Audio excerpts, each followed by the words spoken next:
రాజ్యాంగం ప్రకారం మనం చూసుకున్నట్లయితే ఐఏఎస్, ఐపీఎస్ అనే పదవులు సివిల్ సర్వీస్ లో ఒక భాగం. వీరి పని ఏంటంటే రాజకీయంగా నిష్పక్షపాతంగా ప్రజలకైతే సేవ చేయాలి.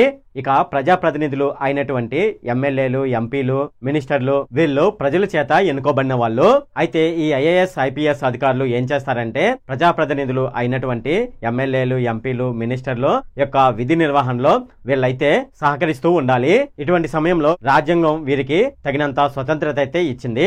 కాన్స్టిట్యూషనల్ ప్రొటెక్షన్ అంటారు. అయితే వాస్తవంగా అసలు ఏం జరుగుతుందనేది ఇప్పుడు చూద్దాము.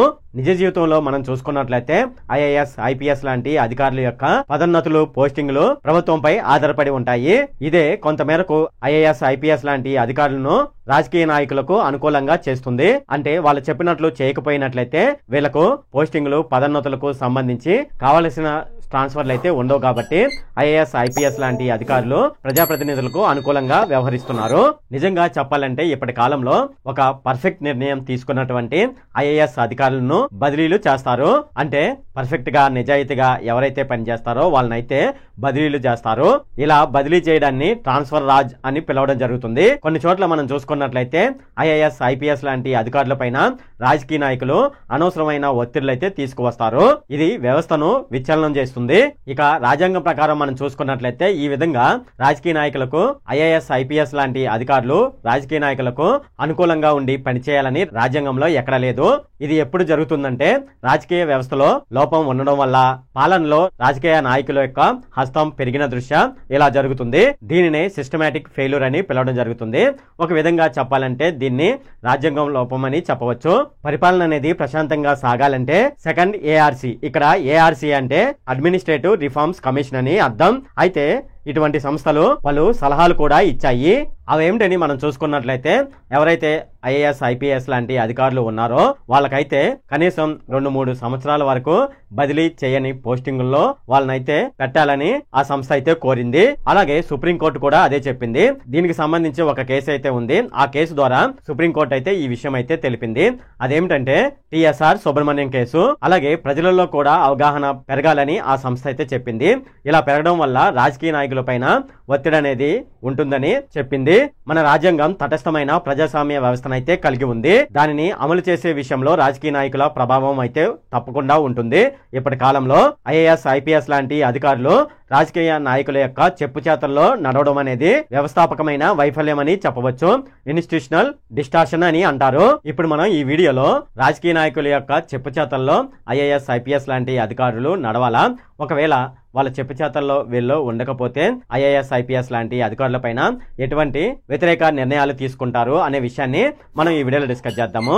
అసలు ఐఏఎస్, ఐపీఎస్ లాంటి అధికారులు ఎలా పనిచేయాలి, ఏ విధంగా ఉండాలి అనే విషయాలను కొంతమంది ముఖ్యమైన ఐఏఎస్ అధికారులు అయితే చెప్పడం జరిగింది. వాటి గురించి కూడా మనం ఈ వీడియోలో డిస్కస్ చేద్దాము. హాయ్ ఫ్రెండ్, నా పేరు సతీష్ బాబు. నేను ఎప్పటికప్పుడు రియల్ ఫ్యాక్ట్స్ సంబంధించిన వీడియోలు అయితే చేస్తూ ఉంటాను.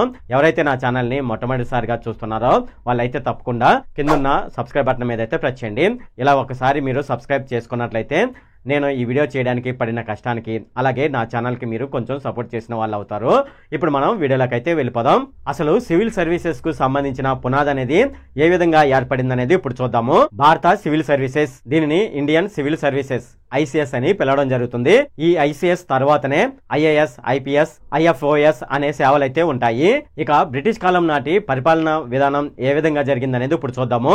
ఇంగ్లాండ్ రాజు అలాగే బ్రిటిష్ రాజుల యొక్క పరిపాలన విధానం బ్రిటిష్ అడ్మినిస్ట్రేటివ్ మోడల్ అనే విధానం నుండి అయితే వచ్చింది. 1883లో British East India Company civil services కోసం అంటే ఐసీఎస్ కోసం మొట్టమొదటిసారిగా మెరిట్ ద్వారా ఎంపిక చేయడం జరిగింది.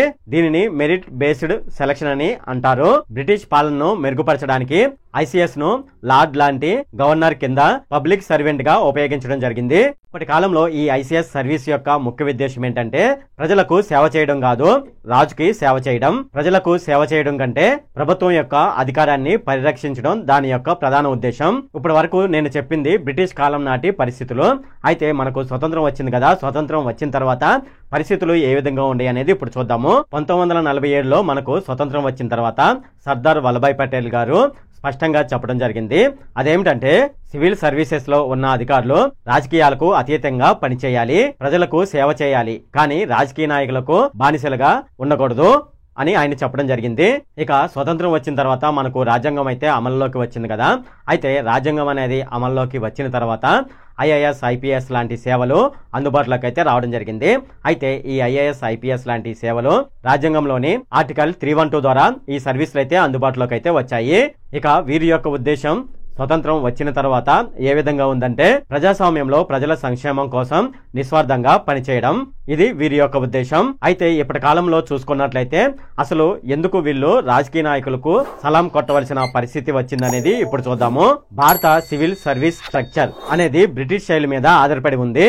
ఈ అధికారుల పై నుండి క్రింద వరకు ఈ విధానం పైనే ఆధారపడి ఉంది.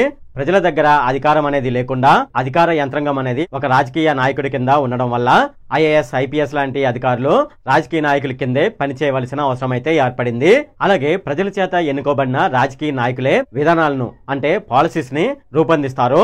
అసెంబ్లీలో బిల్లులు అయితే ప్రవేశపెడుతూ ఉంటారు కదా, ఆ బిల్లు పాస్ అయిందనుకోండి ఆ చట్టం అయితే రూపొందించబడుతుంది. అదనమాట ఇక్కడ అర్థం. ఇక్కడ పాలసీలు అంటే చట్టాలు అని అర్థం.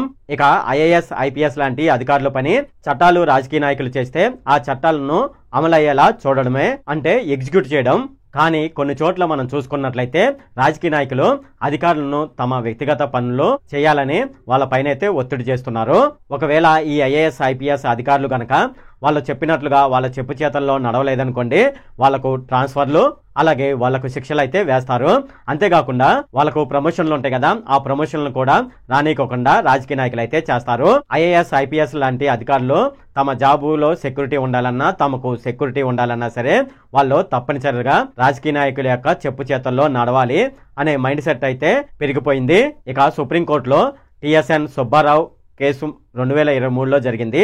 ఆ కేసు ఏమని చెప్తుందంటే ఐఏఎస్ అధికారులను రాజకీయ ఒత్తిళ్లకు గురి చేయకూడదు, వాళ్లకు అటానమీ అంటే స్వతంత్రత అయితే ఉండాలని ఆ కేసు ద్వారానైతే తెలుస్తుంది. ఇక ప్రజాస్వామ్య ప్రభుత్వంలో ఒక సత్యం అయితే ఉంది. అదేమిటంటే people are supreme, officers and leaders are both servants of the people అని మన ప్రజాస్వామ్యం అయితే మనకైతే చెప్తుంది. ఒక ఐఏఎస్ ఐపీఎస్ అధికారి ప్రజల పట్ల పూర్తిగా బాధ్యత అయితే వహించాలి, రాజకీయ నాయకుడి పట్ల భయంతో పనిచేయకూడదు. ఇక ఈ విషయమై మహాత్మా గాంధీ గారు కూడా ఒక మాట అయితే చెప్పడం జరిగింది. అదేమిటంటే స్వాతంత్రం అనేది ప్రజల చేతి సాధనం, అధికారులు గాని నాయకులు గాని ప్రజలకు మిత్రులుగా ఉండాలి, యజమానులుగా మాత్రం కాదు అని మహాత్మా గాంధీ గారు అయితే చెప్పడం జరిగింది. ఇక సీనియర్ అధికారులు ఈ విషయం పైన ఏం చెప్పారనేది ఇప్పుడు చూద్దాము. టిఎస్ శేషన్, ఈయన మాజీ ఎన్నికల కమిషనర్. ఈయన ఏమని చెప్పాడంటే ఒక ఐఏఎస్ అధికారికి నిజమైన శక్తి ప్రజల నుండే వస్తుంది, నాయకుల నుంచి వచ్చే భయంతో మాత్రం కాదని ఆయన చెప్పడం జరిగింది. ఈఏఎస్ శర్మ కూడా ఒక మాట అయితే చెప్పడం జరిగింది. ఈయన ఫార్మర్ ఐఏఎస్ అలాగే పబ్లిక్ పాలసీ అధ్యక్షుడు కూడాను. ఈయన ఈ విషయం పైన ఏం చెప్పాడంటే బ్యూరోక్రసీ ప్రజాస్వామ్య పునాదుల్ని బలపరచాలి, ప్రజలు బందీలుగా మారితే దేశం తిరోగమనం అవుతుందని ఆయన చెప్పడం జరిగింది. అంతేకాకుండా ప్రపంచ ప్రజాస్వామ్య దేశాలు సివిల్ సర్వీసెస్ కు ప్రొఫెషనల్ ఫ్రీడమ్ అయితే ఇస్తున్నాయి. ఇక అమెరికా లాంటి దేశాలు సివిల్ సర్వీసెస్ గురించి ఏమని చెప్తున్నాయి అనేది ఇప్పుడు చూద్దాము. Civil servants are neutral and protected by law అని అమెరికా వంటి దేశాలు అయితే చెప్తున్నాయి. ఇక భారతదేశం కూడా సివిల్ సర్వీసెస్ లాంటి రిఫార్మ్స్ ద్వారా మిషన్ కర్మయోగి ఇనిషియేటివ్స్ 2020 ద్వారా ఏమని చెప్తుందంటే అధికారులు ప్రజలతో ప్రత్యక్ష సంబంధం పెంచేలా ప్రయత్నించాలని చెప్పింది. మన భారత రాజ్యాంగంలో చూసుకున్నట్లయితే ఐఏఎస్ ఐపీఎస్ లాంటి అధికారులు రాజకీయ నాయకులకు సలాం కొట్టాలని ఎక్కడ రాజ్యాంగంలోనైతే రాసిలేదు, వారిని ప్రజాసేవకు మాత్రమే అంకితం చేయాలని చెప్పింది. ప్రజలు సాక్షరతతో అవగాహనతో అధికారులకు సమీక్ష చేపట్టడం వల్ల అధికారులు మెల్లగా ప్రజా భద్రతపై ఆధారపడే రోజులైతే వస్తున్నాయి. పదవిని కాదు, అధికారులు సేవ ద్వారా మాత్రమే గౌరవాన్ని పెంపొందించాలి. ఇది ఫ్రెండ్ ఈ వీడియోలో. ఈ వీడియో ఎవరైతే చివరి వరకు చూస్తున్నారో వాళ్ళైతే జై హింద్ అని టైప్ చేయండి. ఫ్రెండ్ ఈ వీడియో కనుక మీకు నచ్చినట్లయితే ఇక్కడ కింద ఉన్న రెడ్ కలర్ సబ్స్క్రైబ్ బటన్ మీద అయితే ప్రెస్ చేయండి. అలాగే ఈ వీడియోని మీ ఫ్రెండ్స్ అండ్ ఫ్యామిలీ మెంబర్స్కి అయితే షేర్ చేయండి. అలాగే ఈ వీడియో సంబంధించి ఏమైనా కామెంట్లోనే అనుకోండి, నాకు తప్పనిసరిగా కింద ఉన్న కామెంట్ సెక్షన్లో అయితే తెలియజేయండి. ఈ వీడియో ఎంత friend. Okay, thank you friend.